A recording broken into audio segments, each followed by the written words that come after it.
शांत होके सुने।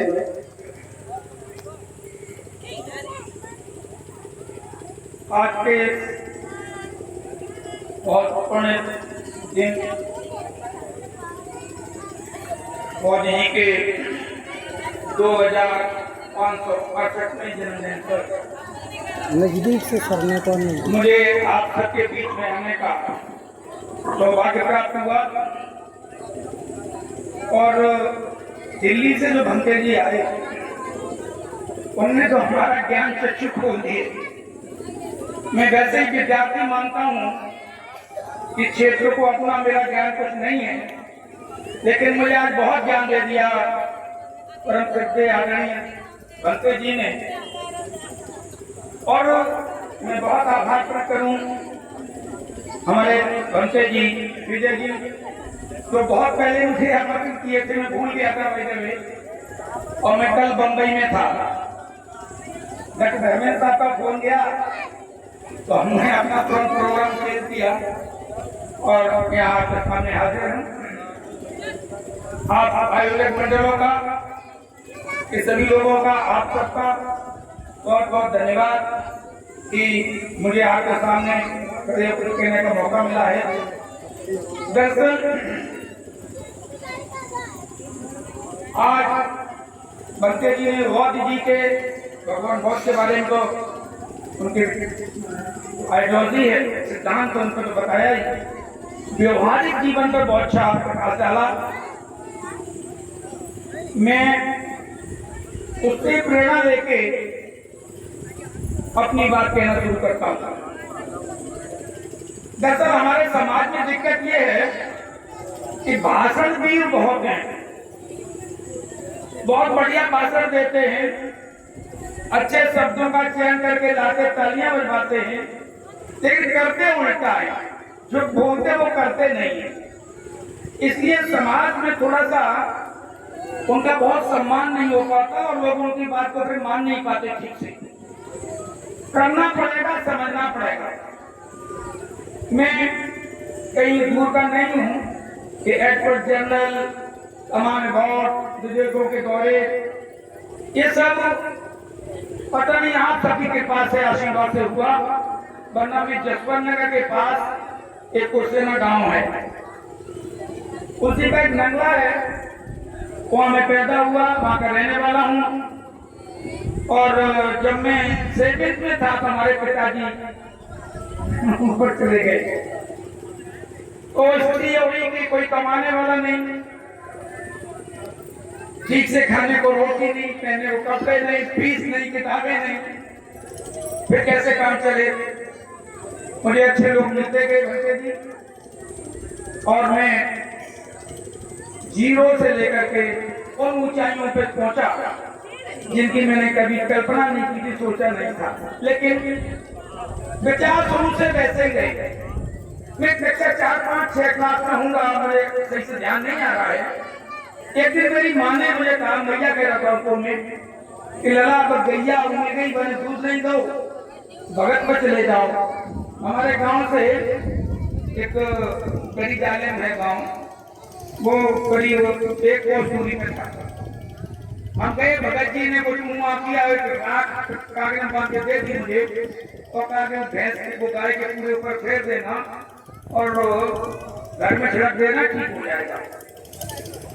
गाय ठीक हो गई होगी, कि दोबारा जब फिर ऐसी हालत आई भैंस की, हमारी मैया ने फिर कहा भैंसियां दूध नहीं दो तो चले जाओ भगत में।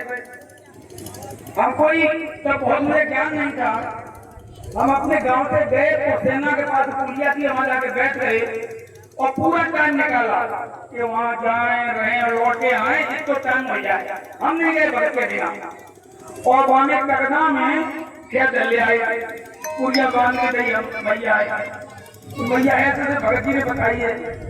फिर वही कही गई, फिर दृष्टि हो गई। उस दिन से मेरे बाल मन में ये बात आई कि कोई भगत नहीं है, कोई देवता नहीं है। अरे गाय भैंस ठंड में पड़ी थी, सर्दी लग गई, फिर चारा नहीं खाया, दूध नहीं दिया उसे ठीक से, चिंता हो गई, उसे सुरक्षित जगह बांधा गया, चारा खिलाया गया, मम्मी सानी में बुरकी और लगाई गई, आटा का धूप ठीक कहने लगी। तब से लगा कोई भगत ये देवी देवता भगत नहीं होते हैं, ये झूठी कहानियां हैं हमको मूर्ख बनाने के लिए, हम आगे ना बढ़ जाए उसी फंसे रहे, इसके लिए मैं उसमें नहीं फंसा। और उसका ही मुझे लगता है कि मैं कभी पूजा पाठ नहीं करता, मंदिरों में नहीं जाता हूँ। एक मैं सरकारी दौरे पे था मध्य प्रदेश का, भोपाल में गया हुआ था। हमारी टीम के लोग कहते हैं उज्जैन चलेंगे, हमने क्या करोगे जाके? बोले साहब हाँ काल भैरव जी, हम क्या करेंगे काल भैरव जी? नहीं माने मंत्री जी में क्या हुआ, उनके साथ क्या उज्जैन दर्शन मतलब नहीं किया। एक हफ्ते पंडित जी बोले जो पुजारी साहब थे, ये नंदी बाबा जो बाहर बैठे हैं इनके कान में जो मांगना मांग लो और ये वहां तक खबर पहुंचा देंगे शंकर जी भगवान तक और तुम्हारी मांग पूरी हो जाएगी। तो हमने कहा पुजारी जी आपने कभी इनके कान में कहा कि हमें धनवान कर दो, हमें लोगों से दक्षिणा मांगनी पड़े? अब वो चुप हो गए। हमने दूसरी से बात कही है पुजारी जी शंकर भगवान तो बड़े दयालु हैं, यहाँ से आप दयालु हैं और बहुत गुस्सैल भी हैं, किसी को गुस्सा हो जाए दंड देते हैं। बोले हाँ दंड देते हैं। हमने दंड बहुत जल्दी देते हैं? बोले बहुत जल्दी देते हैं। मैंने कहा मैं शंकर भगवान पेशाब करना चाहता हूँ और कान में कहने से अब बताओ कि कितनी देर में दंड मिले जाओ, क्या देंगे? उसने कहा तुम जाओ यार जाओ जाओ जाओ।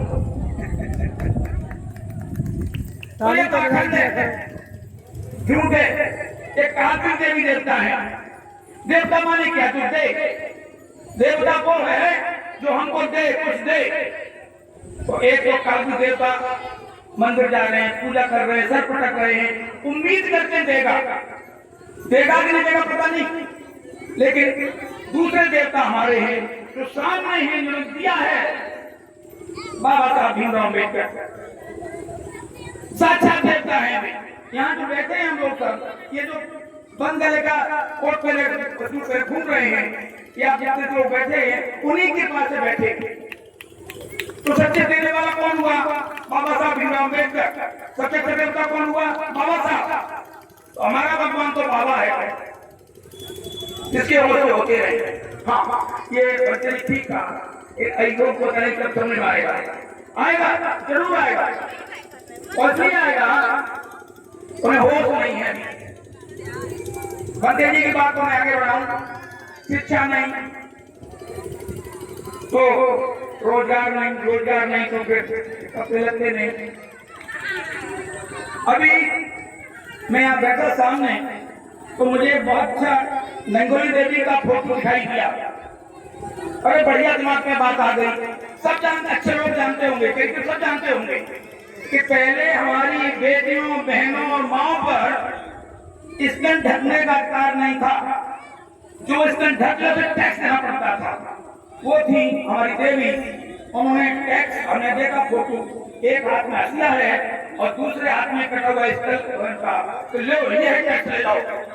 हाँ मसले के लिए तो जगाया, क्लियर बंद हुआ, 6-7 महीने का नहीं और उसी चलेगा कच्चे की खड़ा कराया। दूसरा एक और बगल फोटो लगा हुआ है बहन फातिमा शेख का, और आगे चल के हमारी माता से अपनी भाई को लेकर भी है। तो फोटो है सर अब की बात। ये हमने सब तो हम आपको अच्छे लगाते हैं, हमेशा लगाते हैं, डॉक्टर होते हैं।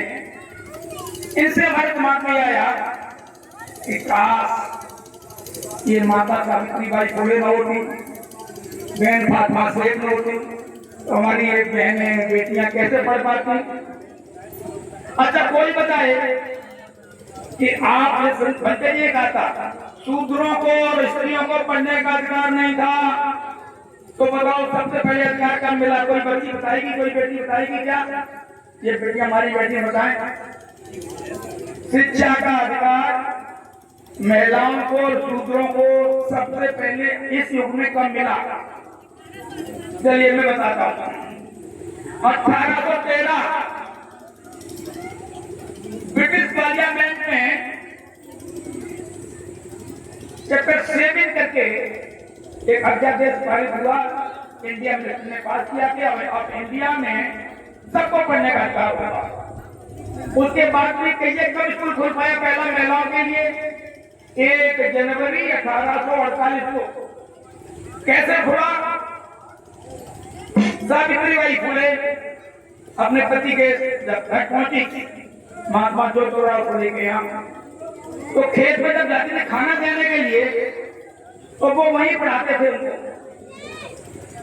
ऐतराज किया लोगों ने कि खड़ा काम नहीं करने देंगे, घर में शिकायत कर दी। माँ बाप ने पूछा तुम ऐसा करते हो तो अपनी पत्नी को पढ़ाते हो? खेत को यहाँ पढ़ाता हूँ, बंद कर दो। नहीं करेंगे, हम पढ़ाएंगे। माँ बाप ने घर से निकल जाओ, दोनों घर से निकल रहे। महात्मा बैरियर है, ढंग बोलने वाले बहुत हैं और चैप्टर नहीं करूंगा। तो कोई स्कूल थोड़ा आप लोग कर रहे हैं। अब पढ़ते पढ़ते स्त्री आ गई कि जब आप पढ़ने लगे, शूद्र और बेटियां किसी जात में पढ़ने लगी, तो जो ज्ञान का घमंड में चूर थे वे बहुत मेरिट में पीछे जाने लगे। मेरिट में हमारे बच्चे आने लगे, तो स्थिति ये हो गई कि उन्होंने कहा अब तो जल्दी पढ़ाई खत्म की जाए। और अभी सीधे सीधे 340 direct IAS zone secretary Bharat सरकार बनाए गए हैं। कोई IAS का इम्तिहान दे और 20 साल नौकरी का जोन सेक्रेटरी बन पाता है, और बिना इम्तिहान के, बिना इंटरव्यू के 30 साल बना दिए। उसे कहा लेटरल एंट्री, एक भी शेड्यूल नहीं है, एक भी शूद्र नहीं है, एक भी मुसलमान नहीं है। फिर खत्म और खत्म होने जा रहा है। मुझे चाहता था मैं विस्तार से बात करूं, लेकिन मुझे लगता है कि समय का मजबूरी है। तो असली बात यह है कि जो बहुत जरूरी है बताना, मजबूरी हमारी है बताना कि 1925 में जब राष्ट्रीय स्वयं को ध्यान से पढ़े लिखे लोग सुने कृपा करके, जो मैं आज बता रहा हूँ शायद कोई आपको ना बताए, कहीं लिखा नहीं मिलेगा आपको। 1825 में राष्ट्रीय स्वयं सेवक संघ का गठन हुआ। क्यों? तमाम प्रथाएं खत्म कर दी गई थी।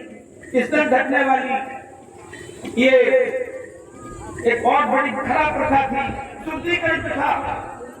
हमारी बेटियां सदगुरु की किसी जाति हो, रोजी कोई नहीं चाहता भर्ती हो, उन सबकी जोड़ी करती थी पंडित जी घर पे और 3 दिन शुद्ध करते थे। तब जाती भाई के शुद्धिकरण करने में नहीं चलेगा। जब ऐसी चीजें खत्म हुई, कुर्सी बैठने का अधिकार, संपत्ति में बैठने का अधिकार, पढ़ाई का अधिकार, तो फिर उन्हें आप काम नहीं चलेगा। कसम खाई कि 100 साल मनवाद बोल ले आएंगे, जिसमें ऊंच नीच हो, भेदभाव हो, छुआछूत हो, एक जाति श्रेष्ठ हो, बाकी जातियां छोटी हो। उसके लिए उन्होंने जो पहले बनाई थी वे थे डॉक्टर हेगड़ेवार, और दूसरे जो उनके हुए उनका नाम था सदाशिव माधवराव गोलवलकर ने 3 किताबें लिखी। एक किताब बहुत इंपॉर्टेंट शॉर्ट में बता रहा हूँ मैं आपको। किताब का अंग्रेजी का नाम है, बच्चे सोने पढ़े लिखे बच्चे हमारे, we and our national vote define. तो सब पेज 40 देखे। पेज 40 में लिखा उन्होंने यदि आपको बहुत लंबे समय तक बिना किसी बिना वाले बाधा के राज्य करना है तो 3 काम करने होंगे। पहला काम ये कि 95% जनता को शिक्षा और रोजगार से क्रैश कर दो। अंग्रेजी वर्ड क्रैश, मैं क्रैश माने मान रहा हूँ पिछल दो, कुचल दो, मसल दो। जब पढ़ेंगे नहीं तो बुद्धि नहीं होगी, सवाल नहीं करेंगे, और रोजगार नहीं होगा तो रोटी नहीं होगी, तो रोटी को विकास समझेंगे। जो 5% लोग बचे अपने गुलाम, इन 50 राजकारण को रखो। और तीसरी बात, पूरे देश की संपत्ति 2 से लेके 4 गुलाम पूंजीपतियों को दे दो। ये काम 80% हुआ कि नहीं हुआ? शिक्षा खत्म है, रोजगार खत्म है, लेटरल एंट्री और ये संविदा की नौकरियां हैं। सप्तपति महाराज जी बता रहे थे जी, ये बेच रहे हैं पूंजीपतियों को। एक ख्याल रह गया है, खतरनाक है ये ये चले गए तो फिर हम लोग ऐसे फिर मिलेंगे बैठेंगे और न गए ये फिर आ गए बेईमानी से मक्कारी से बदमाशी से तो तैयार हो जाए हमारे नौजवान हमारी बहनें भाई लड़ने के लिए भिड़ने के लिए मरने के लिए और उसमें सबसे पहले मैं हूँ चौथा साल का हो रहा हूँ कितनी जिंदगी और है जितनी भी है 4 भाई पहले ही मरना चाहता मैं मेरी हाथ माथा के तो चौराहे पर गोली खा के मरना चाहता हूँ गोली खा के मरना चाहता हूँ इसलिए हमारे बच्चे आगे बढ़ के भीख मांगे कि हमारे बच्चों को भिखारी बनाना चाहते हैं दुश्मन है देश के हमारे समाज दुश्मन है जागो जागो जागते रहो क्योंकि डॉक्टर साहब ने अपनी बात को रखा मैं अब आप लोगों को देता हूँ और आगे